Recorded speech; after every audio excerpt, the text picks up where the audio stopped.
10-4, shots fired. Copy, additional shot fired. Shots fired, shots fired. He's shooting at us. Suspect shooting at officer.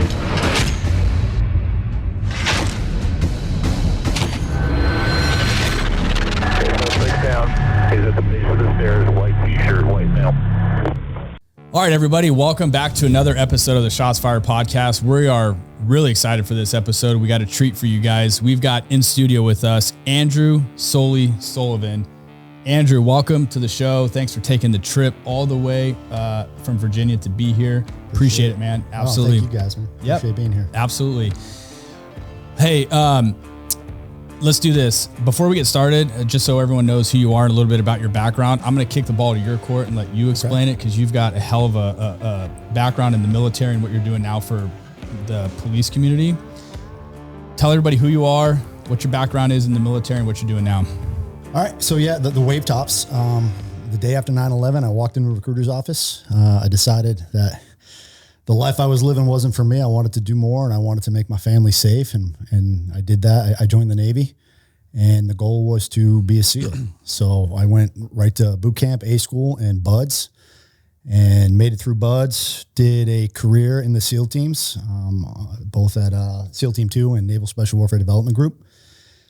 Ended up retiring in 2020 and got out and started doing some for-profit work, training law enforcement, military, government contractors, or government agencies. And while I was doing that, I was watching TV, watching the news, and seeing critical incidents play out with law enforcement. And I had this conundrum that the cops I was training weren't the ones that I was seeing on TV being involved in these incidents. And the public sentiment that was growing seemed to be pretty negative.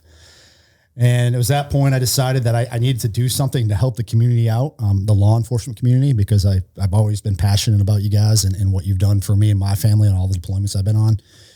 So I decided to start a nonprofit, and the mission of the nonprofit is community safety. And the way we achieve community safety is by making sure that law enforcement is up to date on the latest and greatest tactical advantages, and being able to provide you guys with training that you otherwise wouldn't be able to afford. So we bring in Tier 1 special operation veterans, and we fund all of the training, and we provide it to really whoever wants it. Okay.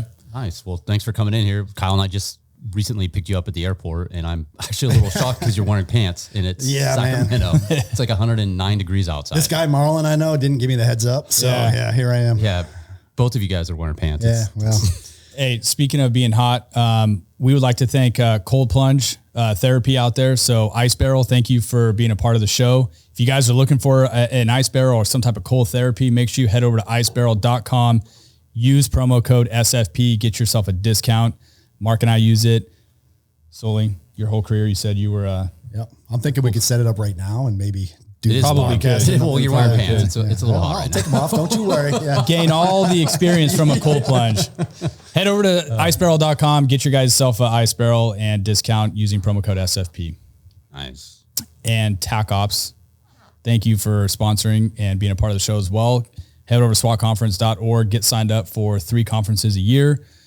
TAC Ops, tactical conferences. Mark and I are going to be at the Nashville one coming up in August. So August 22nd to the 25th, we'll be there. If you see us, come up, say hi. But they have another show coming up in September. Yep. In Washington, D.C. Yep. So swatconference.org, get signed up. And again, if you guys are looking to host our class, head over to savagetraininggroup.com. They have a ton of different classes. We highly suggest either hosting a class, or if there's a class in your area, go check out their course schedule. It's all on there, savagetraininggroup.com. Nice. Thanks. Okay, let's dive into this. We have a lot that we want to talk about, and we've had a couple prior SEALs on the show. You're the first development group guy. Your level of experience is second to none. So you have so much value to offer to us, what that was like, and then what you're doing now for the law enforcement community. We talk about it all the time. There's just not enough training in this job. So for you to take the time to come out and do this, we really do appreciate it. Let's talk a little bit about your military experience going through BUDS. Give the viewers a quick snapshot of what that was like, because I know everyone that went through BUDS has their own story, right? Like, and you hear them all over the internet. But what was a little bit of your experience like? I like to think that I was a little bit older than most of the guys, so it was a little bit of a different experience for me, meaning, my biggest complaint day to day was just waking up and being sore, unlike the 18, 19, 20-year-old kids. I call them kids because I was 24 at the time. and they don't necessarily feel the physical pain. It's more of a mental stressor for those guys. But buds for me, man, if I'm being honest, it was right after 9/11, and all I cared about was getting through buds so I can go overseas and do my job. So it was hard. It was a kick in the nuts. It was cold. It was wet. It was sandy. It wasn't fun, but it's the best time that I'd never want to have again. And I still have friends from buds and still talk to them. And you go through something like that with somebody, you form a bond that takes a lot to break. So I look back at it pretty fondly. Hell Week. So I just have a quick question on Hell Week. I mean, what was your probably most memorable experience during Hell Week? We like those. I mean, the end of Hell Week was pretty damn memorable, right? when it's over? Well, you're on the berm, and they kind of try to not let you know when it's going to end. And at some point, you're so tired that you really start losing track of the time. And you're on the berms looking at the water, and you don't realize that all the instructors are coming up behind you with the giant American flag, and they tell you to turn around, and then they secure you just like that. And it's, wow, just as quick as it starts, it was done. And really that's a huge test. Once you make it through buds, you feel like there's nothing, or Hell Week, there's nothing that's going to stop me finishing buds. Yeah. So I remember that pretty fondly. What'd you do after that? Like, what was the first thing you do? Sleep, eat? Oh, I ate. Yeah. I ate like 2 large pizzas. I mean, I think I lost 20 something pounds in Hell Week. Wow. Shit. You're eating 8 MREs a day. I don't know how many calories. That's a lot of calories, right? And you still lose weight. That's crazy. And you finish up, they give you like gallons of Gatorade and 2 pizzas, and you just sit there in your little happy place and eat, and then they carry you inside and put you down and you go to sleep.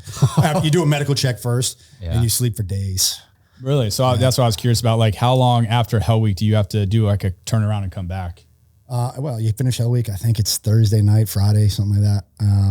And you got the weekend off to recover, and then Monday you start again, but it's called walk week. So there's no real physical activity. It's just letting your body heal. Yeah. Because you're completely effed up at that. Yeah. And you can't really go to a hospital because they're going to look at you and have no idea what's wrong with you. Yeah. So it's keep you moving so your body doesn't lock up, and a lot of classroom stuff. So you're still learning, but the physical kind of goes down a little bit in the week after, but then the week after that, it's full steam ahead again. Wow. So after buds, you get through that, then you got to go to SQT. Correct. Right. And then is that where you would get your trident and the full package? Or yeah, it changes. I think in my class, we got our trident before SQT. God, it feels like it's so long ago. I don't even remember, but I think we got it before and then we went to SQT and did it, or we got it during SQT, one or the other. And SQT just becomes more of a, buds is a kick in the balls. SQT, you actually start to learn stuff in a little bit tactics, shooting, diving, more proficiently than you did in buds. It's to get you prepared to roll into a team and hit the ground running, and to be able to operate with the guys that are already there. So going through that school, they get you up to speed, then you go to a team, and then you're ready to go. No, you're ready to be a new guy. Yeah. And then the teams, you'll have, I know we kind of talked about this before, where, you need to have fundamentals and baselines to be able to learn advanced stuff, right? So the goal of SQT is to get you to a team with a baseline fundamental understanding of what that team is doing. And then they bring you in and they'll teach you the way they specifically do it. Okay. So you finish that. Yeah. You then become the new guy on the teams. What team did you go to? And I went to Team 2, Virginia Beach, and being a new guy sucks. Right. But especially being an older new guy, I was 25, and that's true. I was older than most of the guys that were one platoon guys. And it's really just keep your ears open and your mouth shut and try to learn as much as possible. And, it's tough for some guys, like a bunch of alpha dudes, just they want to be in charge and want to make decisions, but you don't realize till you get there that you don't know shit because you just went through this program that told you you're the best, things in sliced bread, right? And then you check in the team and everybody's been through that program and nobody really gives a shit. So it's, all right, dude, take the trash out and be the first one at work, be the last one to leave, have your shit ready to go, your gear's good, everything's set up. If you have questions, ask. Otherwise, just keep your mouth shut and learn. I kind of think that almost correlates with like law enforcement. You go through, it's extreme differences, but you go through the academy and then you become an officer, and then now you get on the street with your FTO, and you kind of said the same thing, like now you're on the team, but now you're the new guy and you realize that you don't really know anything. Nothing. I mean, there's a pretty good correlation of that. So what's it, because you're built to be a leader. I mean, that's what you are when you're on that team, but what's it like to follow? Like, because we kind of pre-talked about this, but what is it? We know what good leaders are. We talk about leadership a lot, but what's it take to be a good follower? I think trust is the big key word, right? And it's a lot easier as you go on in your career to become a better follower, but followership is very important to me. Someone who has a master's in strategic leadership, I've spent a lot of time thinking about being a follower vice a leader. And it's really hard, like I said, when you have a bunch of alpha males in a room and everybody's capable of doing the leader job. Yeah. But it's not their position, right? So you really have to have trust in that chain of command and understanding that some of the experiences the guys ahead of you have had that you haven't had yet probably qualify them a little bit more to make some of those decisions. And it's really impingent on you as that younger guy to learn more, always be learning and always be trying to learn the job of the guy in front of you, but also respect the decision-making that's going on in front of you too. So, you might have a different idea, but it doesn't mean it's a better idea. Yeah. And maybe it is a better idea, but it doesn't mean their idea is a bad idea. So it's something you need to be communicating in a team and talking about, which probably doesn't happen a lot in your community. And it didn't happen a lot in our community for a while until we realized the importance of that leadership and followership. And we started learning about it. So you mentioned experience. We just did an episode with John Becker and he talked a lot about this. He's a CEO, owner of Aardvark. And he brought up a good point. And that was a lot of leadership and law enforcement lacks the experience, right? So, and I guess what I mean by that is you get guys that start their career and all they think about is how do I get to the top the fastest, right? So they skip over all the important things of, doing the day-to-day shit like patrol, narcs, gangs, canine, where they're getting exposed to a lot of street level stuff, right? To kind of gain that level of experience so that when they do get to the top, they have a clear understanding of what that was like. So you mentioned experience. Do you think that, at least in your world in the military and what you did, experience plays a huge part of good leadership? Absolutely. Especially when you go into war and you're asking guys to do things. If you haven't done it yourself, you lose all your credibility. And I think in our community, just the way that we structure our hierarchy, that doesn't happen a lot. I'm not going to say it never happens, but it doesn't happen a lot. Okay. Especially when we were, my whole career, we were in sustained combat almost the entire time. So I always knew the guys around me had combat experience and had done the job for the most part. And our communities, the difference between enlisted and officer is pretty cut and dry. And the responsibilities of enlisted officer are pretty cut and dry as well. So if you think of it in a business sense, the officers are looking up and out, the enlisted are looking down and in. So for us, tactical decisions on the battlefield are coming from the senior enlisted guy, the guy with the most tactical experience. And anything going strategy is probably coming from the senior officer to meet whatever the strategic mission that command has. And it makes sense. I mean, what do you think, Mark? I mean, wouldn't you say that to be true, that you get a lot of these administrators that are making those decisions for the guys on the ground and they're lacking that experience themselves, which makes it hard. Yeah. And most of those people that are the officers recognize that and they know, and they see those people as, they don't know what they're doing. Like, this doesn't make any sense. And I think there's a huge disconnect. And we talk about leadership and you'll probably hit on it, but how do they need to self-recognize that? And how do you address that? Because you can promote and be a leader without a lot of experience. It's just a roadblock. It's a constant roadblock that you're hitting. But I don't think it's really for us. It's been recent that people start prioritizing leadership as a tangible skill, something you can read about, learn about, study, and become better at. Yeah. Everybody's always had this feeling, well, you're born a leader. Well, no, you're not. You might be born with leadership skills, but you have to study and practice to become a good leader, right? And I think it took a long while for us and the teams to kind of realize that and start to apply it. And I'd like to see law enforcement do that more. And I know there are departments that are doing that. Yeah, but not a lot of them. Yeah, there are some progressive agencies that are starting to do that. Yeah. But how do we now get more as a collective to get on board with that? Well, we need that qualitative and quantitative data. Right? Hey, this department's been doing it, and here's the changes we're seeing because of that, and then getting the word out. Like we have to be advocates for it. Yeah, yeah. You guys have a platform for it, and that's what we're trying to do here. Yeah. So, okay, so you're in Team 2. Yes. How long?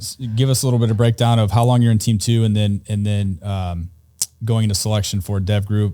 Yep. A little bit about that, of what you're comfortable talking about, and then life after that. Yeah. So I did 2 cycles at Team 2, which is a workup and a deployment, both to Iraq.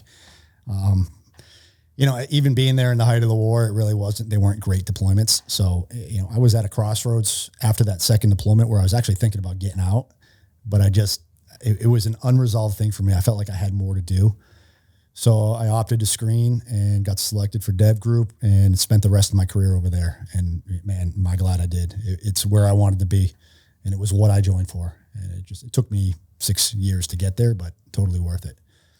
Yeah, it seems like guys that are open about that, you know, what they say is like when you get to that level, it's like you're the it factor, man. Like that's it. Like this is what I fucking came here to do. Yeah, absolutely. And a lot of it's timing, just being in the right place at the right time. And I got there at the right time, and we were working. And it's the mentality there is a little different. There's great SEALs in all the SEAL teams. So just because you didn't go to that command doesn't mean you weren't a great SEAL. It's just a different job set, you know, same background, different job set. And the guys over there, it's for what they're doing at that command, it is second to none, you know, unparalleled. And you step into that place and everything is so fast and efficient and high functioning. It's you either get on board and keep up or you get left behind, which is. How many years did you do total in the Navy until you retired? I medically retired at 18 years. 18 years. So yeah. So Damn, 18 that's a good total. run. I'm sorry. That's a good run. It was. And it was either medically retire or sit at a desk for 2 more years and retire the regular way. And I don't do well sitting still. Yeah. As You told us that before. So, I'm like, no, man, let's call it and let's see how else I can find something to do that helps. And that's kind of what I get into. Sorry. Go ahead, dude. No. I just was curious real quick. What would you see the biggest difference between being on DEVGRU and then being on Team 2? You said those guys are very fast and efficient. I mean, yeah, it's experience level. And if you can narrow it down to one thing it is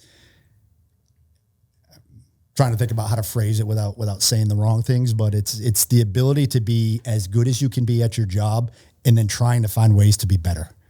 And you have a lot more opportunity and access to do it at that command because mostly older guys, meaning more mature, they have experience already. They've all got combat experience, and you're just another guy in line that has the experience, and you want to be the best. And there's this work ethic and maturity over there that isn't with everybody on the other teams. You know, a lot of guys have it, but not everybody. And over there, man, almost to the man, it's a different mindset. And guys come in and do their job every day. how about mentorship? I mean, are there guys that like, this is my mentor? Yeah. You check in and you're literally given a one platoon guy who got there the year before you and hey, whatever questions you got, he's your guy. If he can't answer it, he's going to send you the next guy. And, you know, it's a different mindset going into that place, especially when they're doing sustained operations downrange, because you don't have time to mess around with a new guy. Because you're in war in months sometimes, and in weeks sometimes, you know, after you finish training. So you hit the squadron and you're working, you're training, you're getting ready to go to combat. There's no time for messing around with dudes. So whatever you need to give those individuals coming in as new guys, they're going to get.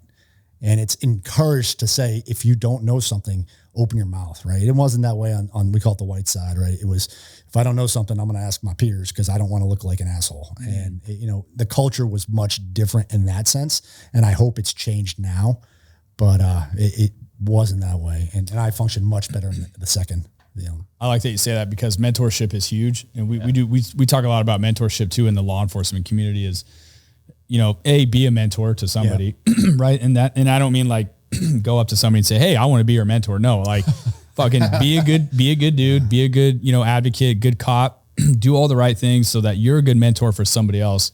And that's how we make this job and everyone else below you better. Absolutely. And being a mentor actually makes you better at your job too. Yeah, 100%. I don't know about you. I've always improved on my professional skills by teaching other people. Yeah. And you know, mentorship does that. So. Yeah. Yeah. So life after the military, man. I'm curious, you being on such a high functioning team like that, like you then transitioning out, you medically retire. What is that like going from DEVGRU, you medically retire. Now you're just regular old civilian, dude, walk us through that. Like, what is that like? It was different. So I got out during COVID. So Oh man. it was weird because I wasn't going to work anyway because everything was shut down. So it's almost like I started my transition before I even started my transition. And I didn't really have a plan. Like I knew I wanted to do something, But I also knew I had a retirement coming. I had a pension. I had insurance. My kids were good. And I knew I could do 1099 work if I needed to make money. So I never felt the rush to jump into the first thing. And I knew I could take my time and figure it out. And I also knew money wasn't the primary motivator for me. So it was a little bit of a culture shock. And I told the story before. Within a couple of weeks of me leaving my squadron, they got recalled for a mission. And I just remember sitting there thinking, well, my phone's going to ring any second because I just left. There's no way they can do this without me. And then I watched the plane take off without me. And I'm like, well, I guess I'll just go fuck myself now. And you know, for me, it was eye-opening that the train left without me. Right. Yeah. And I did my job, which means the guys that were following me up were ready to step into my shoes and do my job for me. And they didn't need me. And I took it as a compliment. And that was instantly made the correlation that, okay, I can do this. I can do something else. Everybody's going to be good. And I didn't feel like I was leaving anybody, letting anybody down by leaving either, which is kind of a big thing for guys. They'll stay longer than they should because they don't want to let their peers down. So I'm glad it worked out that way. And it made the transition a little bit easier. It still sucks not going down range and shooting people in the face, but it's like, I can't do that as a civilian anymore. Not legally anyway. Trouble. What's so since then you've created what's your? Yeah. So I started a for-profit company doing training. Really was an LLC for 1099 work. And I started working with a couple of the same people, and I was training tier 1 special operations. I was training, government agencies, and I was training SWAT teams. Basically people that could afford to hire a tier 1 operator to come in and teach them tactics. Unfortunately, that's not what was the issue in law enforcement, right? It wasn't the tier 1 guys that needed my help or the SWAT teams. It was the patrol officers that were the ones responding to active shooter situations and terror threat and officer ambush. And as I would watch it on TV, I'm talking to my partner at the time, who was a tier 1 Army guy. And we're like, man, why aren't they calling us? Why aren't they asking us for help? And we started digging in. I'm really close to Boston police. I've worked with them since 2010.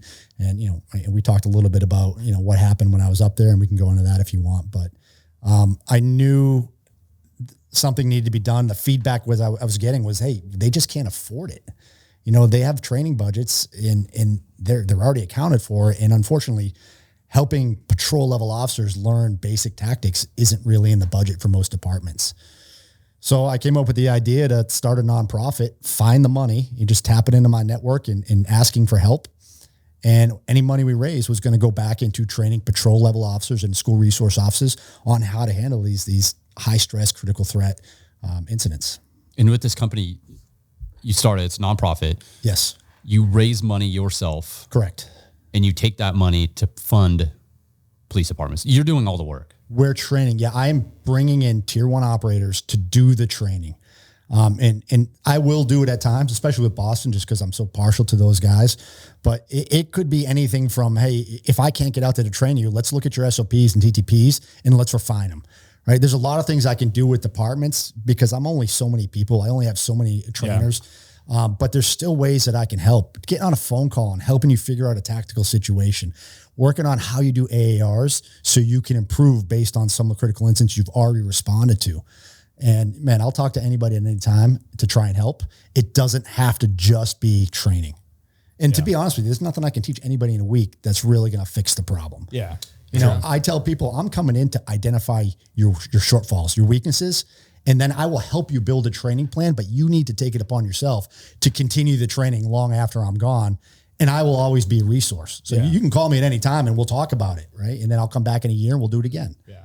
Tell us about the Boston incident, man. You told us that story on the way here and I like it. It's a good story.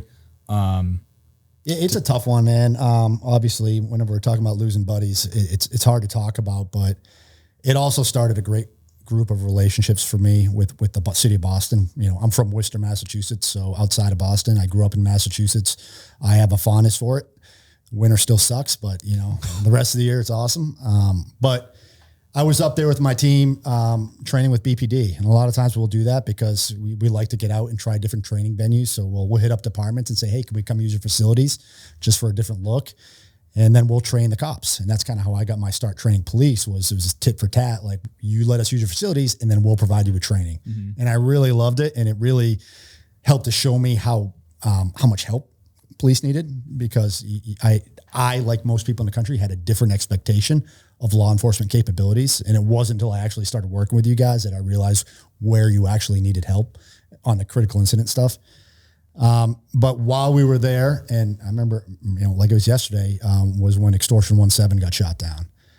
And I remember getting the text, as my best friend was on that helicopter, and not believing it. And I called one of the Boston PD guys, and we had guys kind of strewn around the city at that point. And they went and picked every dude up in the city, brought them back to their cop bar, opened the bar up, blocked the streets off, and opened the bar. And, whatever you guys want, it's on us. And had a line of police cars around the block. And as guys stumbled out of the bar, we sat there for hours waiting for the list of names. And read the names off. And it was, 38 people on a helicopter. So it was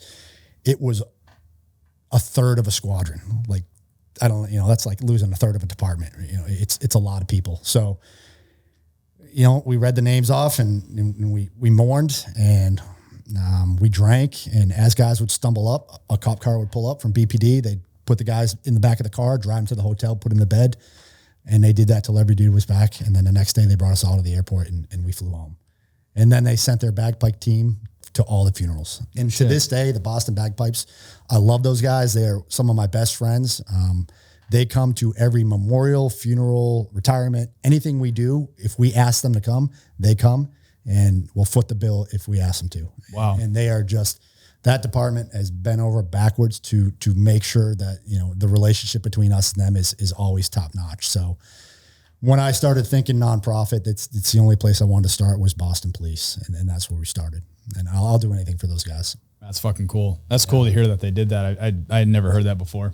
Yeah, that's pretty. I mean, I'd hate to think what would have happened if they weren't there. And, they took care of us. They pretty much babysat us that night. So, yeah, damn, that's cool. Thank you. Thanks for telling us that. Of course. So you start obviously transitioning into the need for training law enforcement. Yeah. Tell everybody like the nonprofit that you started now, and kind of like what you're doing now. And like, we talked a little bit about it, but some of the equipment that cops are starting to buy, SWAT teams, the high end shit, like night vision, and what that shit's expensive. Like night vision is very expensive. And, we talked about it, like usually in a SWAT environment.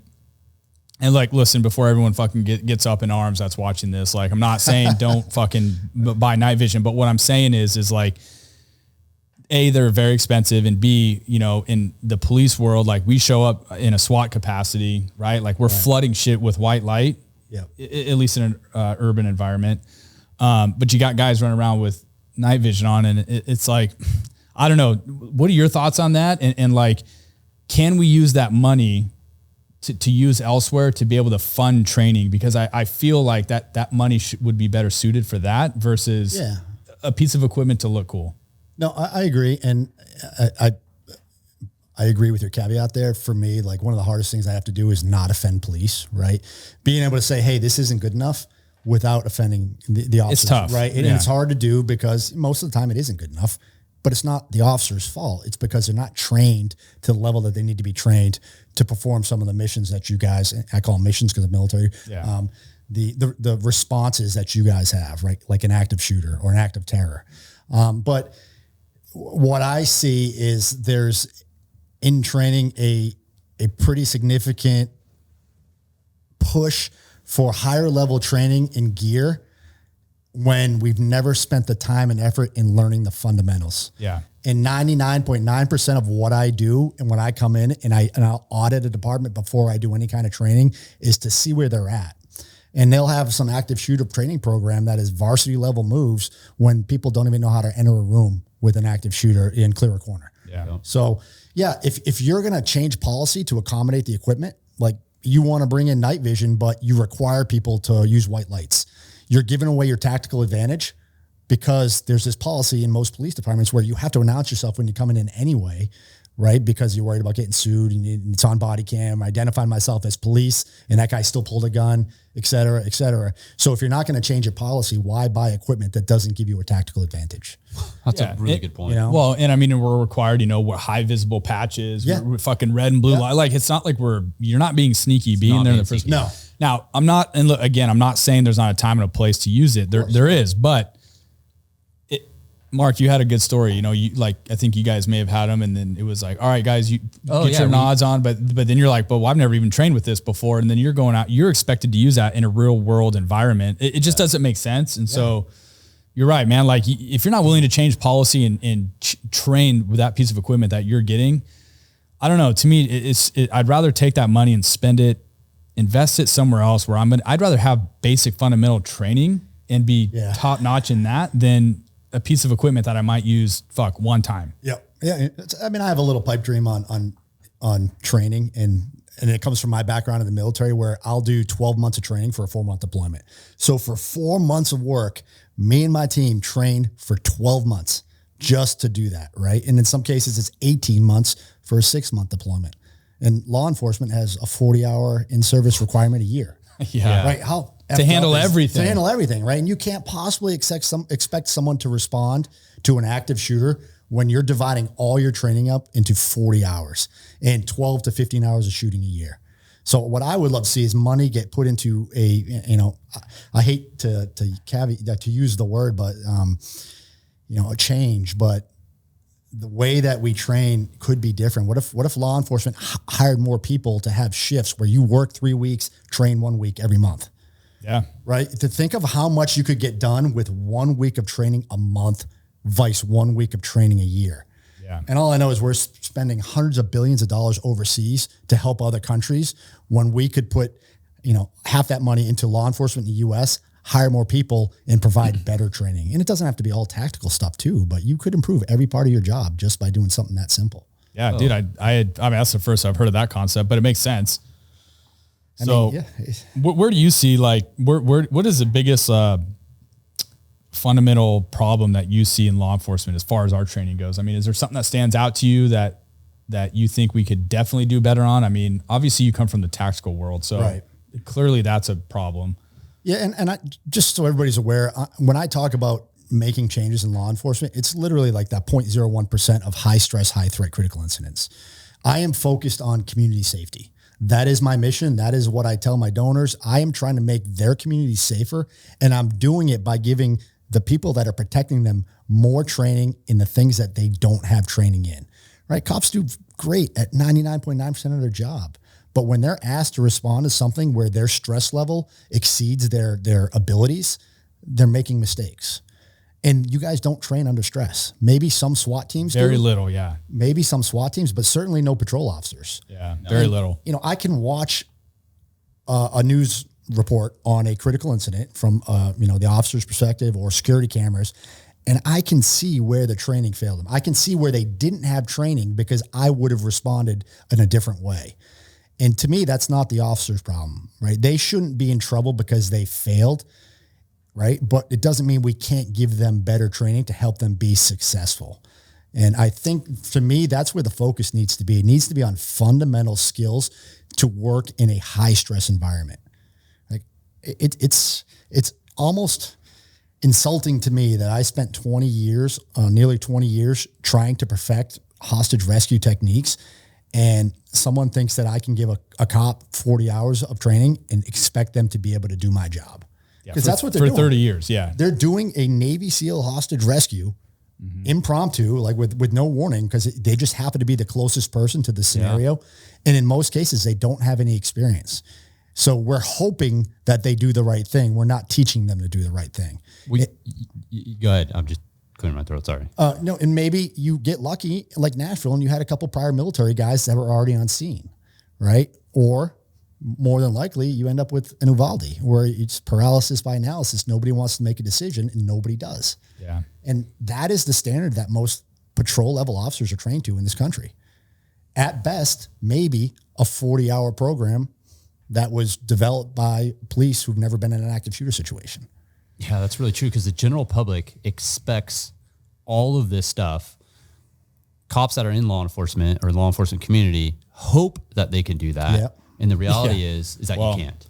Yeah. And then the department on top says, we're going to give you 40 hours of training. That covers report writing, de-escalation, Yep. shooting. And they only do it just fitness. because they're mandated to. So That's to check it. the box. It's to cover the ass Yeah. of the Yeah. department so they don't get sued, right? Hey, I don't know what happened. They had training. I don't know why they didn't go in. Yeah, because when something goes wrong, they can go back and say, well, we provided this training. Yeah. And that's what we're required to by the state. And they did. So they've done their job. So you come in and you provide training. What is something that, of all the training that you've put in, what is something that you've noticed when you come in, you do the audit and you're looking for deficiencies? Like is there a commonality of what you're noticing? Yeah, the commonality at that level is there's no fundamental baseline. There is no two training programs or curriculums that are the same. I don't even come in with a curriculum. I don't want to because it takes time away from fundamentals, right? So I will take your curriculum, I'll make it better. Like a lot of times it's antiquated, like they're using tactics from 10 years ago, and we just try to bring them up to speed. But it's these people have never learned how to enter a room, which is really the basic part of CQB is, okay, I hear gunfire. I need to go in that door. How do I do it safely and fast, right? Because speed and violence of action, like we have to get in that room as fast as possible because we're trying to save lives. They don't know about distance and angles and how to put themselves in good positions, how to work with another person. All these things that should be fundamental so that if you respond and then the next time over respond to the same critical incident, you guys can mesh and work safely together. Yeah. That doesn't happen. No, you're right. It doesn't. It's interesting because both Kyle and I have been through EMT school and that is a national registry. It is exactly the same standard across the entire United States. Every training is exactly the same. You go from one state to, it is all exactly the same. Yeah. You leave one, you can go across the country and it's exactly the same. Law enforcement, the academies from police department to police department is totally different. Yeah. From one county over is completely different. Going back to the stress and being involved in critical incidents. I fully agree with you. And my first shooting I was involved in, back in 2015, I think I was probably 27, 28, maybe. Yep. And after that incident, which resulted in a, it was like 6.5 minute gunfight, which is a long time. Like when you're in a freaking gun battle with somebody, hoping to make it out alive. I reflected after that because there was a part of me when that first kicked off where I went into panic mode and I'm on video, right? And I'm like running in a circle and I have no fucking clue why I ran in a circle because my brain just took over, right? There were other people on scene that maybe did things where you might look at it and go, okay, this guy didn't perform. And I think the biggest issue, and when I reflected on this, is like when you become a cop, you seriously do think that like, oh, I can show up to that call and fucking rise to the occasion and get in a gunfight and fucking, because I'm the cop. And I mean, I'm so big on telling guys like, we teach these classes with Savage, like, no, you're not that guy. Like you're not just going to show up to something like that, get super stressed out, get all these adrenaline dumps, like cortisol dumps in your body. And you're just going to make all these crazy critical decisions on the fly. That shit doesn't happen. So I reflected after that. Luckily I was able to, come out of that panic mode and got myself to get angry and enough to get the job done with the help of my partners. But man, after that, I was like, holy fuck, this is real. And the training that we were getting to be able to get yourself through a situation like that, like I can't think of a time that I was ever trained or it had ever been talked about managing stress. But the crazy thing is like at a drop of a hat as a cop, dude, you may be getting dispatched to that call. And now you're expected to fucking handle that call, the Uvalde call, right? Yeah. It just fucking blows my mind that, and I still don't get it, because it still doesn't seem like we invest a whole lot of time into it, is managing stress and how your brain actually operates. Yep. I don't think there's 1 hour spent in the academy learning that shit before you even get to the streets. Well, how many times did you train for a situation similar to the one you were in before you were in that situation? Dude, honest to God, I had been a cop for probably 10 years at that point. A handful. Maybe a handful. Did you ever feel that stress? No, fuck no. Not even close. So that's what we do really well, specifically at Development Group, is we are able to recreate the stress of war in training. And I tell people the first time you are stressed out to that point where you make those kinds of mistakes shouldn't be on a real target. No, I can look at the AAR from Uvalde and I would say 75 to 80% of the things that they had go wrong could have been fixed on a training evolution. One training day. Like we could have recreated a lot of that stuff and fixed the problems before they happened in a real world situation. And that just comes with getting out of your comfort zone and training, right? Yeah. It's really hard for law enforcement to train themselves on critical incident response because there's so few critical incidents that happen throughout a career. And, that's why I recommend bringing in people like me, obviously not just nonprofit, but there's for-profit companies that do this. If you can afford that, because these are people who did it for 20 years, sustained combat every night, going out and being in active shooter situations or barricaded shooter, or, generally just people wanting to kill you just because you're, who you are. Yeah. So it's this vast wealth of knowledge of guys who, now that the wars are over for the most part and we're not being utilized, are getting out and have this amazing abundance of knowledge and mindset on handling stress and leadership development and training and how to critique and after action, and just want to give that knowledge to somebody else. Right. And to me, law enforcement should be knocking down their door trying to get those guys in. Agreed, totally. I agree. Imagine if that was the standard across the nation for cops. Imagine the amount of cops that would less likely be killed. Probably citizens that are, or cops that are involved in shootings where they're, that probably shouldn't have been, right? I mean, think of the, I don't even know how to fucking word this, but those types of situations would happen far less, and we would have so much less controversy with cops, right? And over these controversial shootings, if they were properly trained to be able to show up and properly manage a situation like that. Probably manage, but just how to handle stress. Manage stress. If you want to talk stress. about the lowest common denominator, is giving someone the fundamental ability to be able to handle stressful situations and still work through it.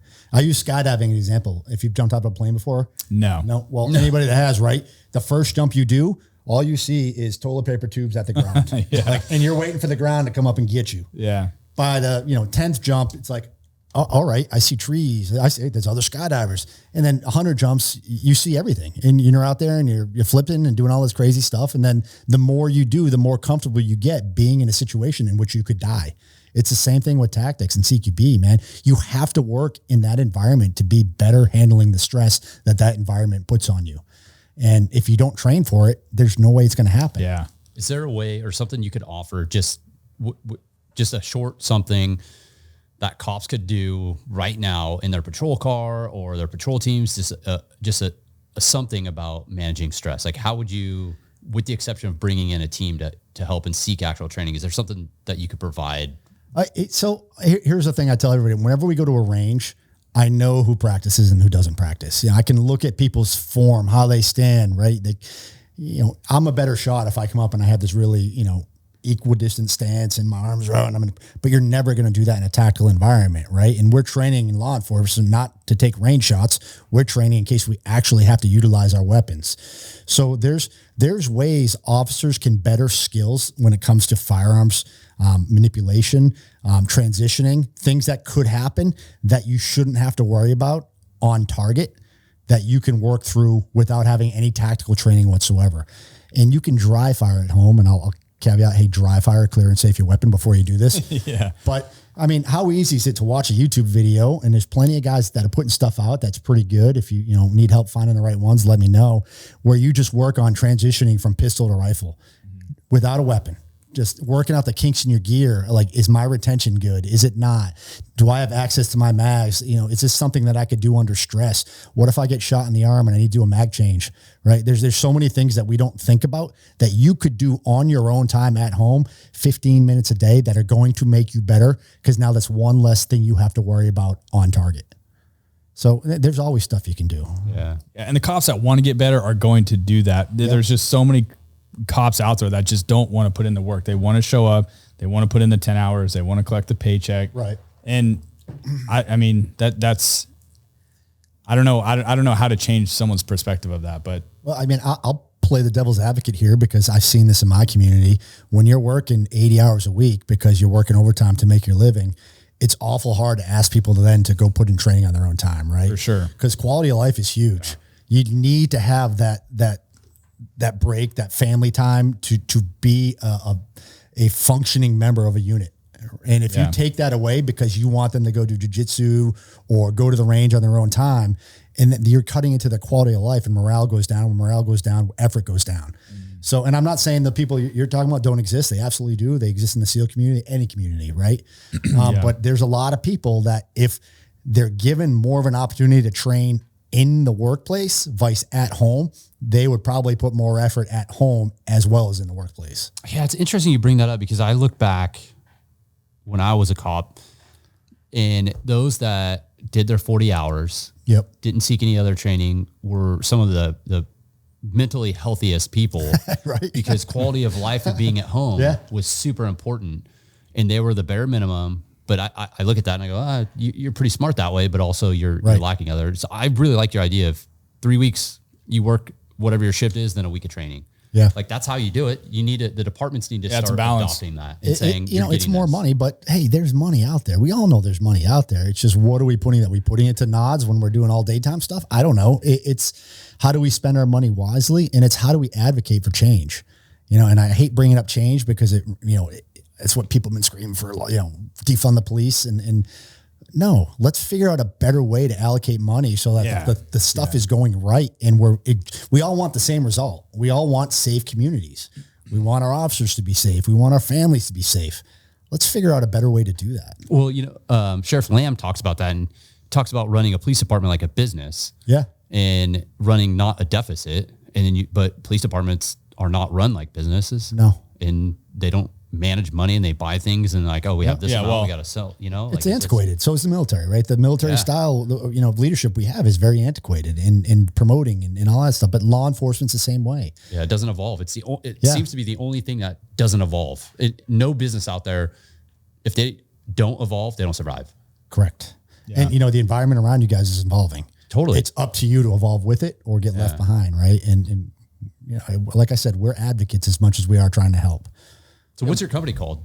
So my company is Community First Project. That's my nonprofit. C1P.org is my website. If anybody wants more information or wants to reach out, you can do it through the website. And like I said, I'll talk to anybody at any time. To me, it's important to get the message out. It's important to help as much as I can help, whether that's in person or just jumping on a Zoom call and talking through some sticking points, maybe in the training. But yeah, I'm always available. And are you physically coming out and doing the training yourself, or are there other people going? I mean, it's both. I'd like to do that stuff. To me, it's kind of like being around the boys and kind of hold on to my past a little bit, but I love to train and I love to teach. And that's kind of why I started doing this. But I spend a lot of time fundraising and trying to network and get the word out. Cause at the end of the day, I can only train as many cops as I have money to do it. And I need to always find sources of revenue. So how can people donate? You can donate on the website. It's easy. Every little bit helps, and it's all tax write-offs. So whatever you donate, we are a 501c3. You can write it off. We're making a big push now for corporate sponsorship. So if anybody's listening that has companies that want to get involved, we look at some of the large box stores, right? Places where these incidents are going down, they should be willing to invest in community safety, right? It's a direct benefit to them. Yeah. So any ins to those networks, think about like movie theaters, grocery stores, Walmart, Target, all these places where things are happening repeatedly. Then let's chat and see if we can figure out a way that's, we're helping them and we're helping the communities. And obviously grant money, trying to attack that grant market, which is hard because it tends to go to the same people every year. Yeah. And that's a big market. It is. It's a ton of money, and we're a relatively new nonprofit. We're less than a year old. So it's really hard to make a case to justify, us just because we don't have the track record yet that some of these bigger companies who've been around for 10 years have. And like Alert, that's tied into the school system in Texas, right? So they're doing a lot of good things down there. So if a department gets together and they want to hire you guys to come out, I mean, you're still funding and hiring tier 1 operators to come out and provide the level of training for these guys. Exactly. Yep. Yeah. So I'll pay for it. I do for-profit training too. So government agencies, SWAT teams, and even some departments, if they have grant money, they get a budget and they want us to come in on the for-profit side, we'll do that too. And what I tell them is whatever the profit is, we'll split it between the for-profit and the nonprofit. So if a SWAT team, big city SWAT team wants us to come in, they're also going to fund training for a small department because part of that money is going into the nonprofit. Same with government agencies, and we'll even do threat analysis for companies. There's been some concert venues that have brought us in to come in and train their people on active shooter response. What happens if somebody comes into their venue? So there's a lot of stuff we can do. I hate to say no. and I have this extensive knowledge. And if I don't have the knowledge, I've got the guys that do, anywhere from drones to dogs to whatever, right? Because it's everything we've ever taken on target. We have the ability to teach from the best people that have done it, because that's how we learned. So it's, you know, we're trying to grow, we're trying to scale, and we want to be able to answer any problem that you guys have. That's our goal. Man, well, man, I like, seriously, I really appreciate what you're doing. I agree with you that not enough of guys with your talent. We don't seek that out in the law enforcement community, and we should. Yeah. So I think even this is a good resource for guys. There's a ton of guys that are going to watch this. I know a lot of you are watching this. Hit me up. Hit Sully up. Can they find you on Instagram? Do you have an Instagram? Social media? community_first_project. Also, if you go to the c1p.org website, there's a link to my Instagram. You can hit me up either way. I'm on LinkedIn, Andrew Sullivan. Any methodology, or if they can reach out to you have my contact info. Yep. You can link me up. If you need something, reach out and I will get back to you as soon as possible, and we'll figure out a way to help you. Hey, I'm just curious too. Did you ever feel like getting into law enforcement? I've always too kind of wondered like why guys of your caliber come out of the military not wanting to go into law enforcement. I never want to try out for anything ever again in my life. That is the bottom line. Like, I don't want to be back. You know, it took me that long to get to the top. I don't want to go back to the bottom.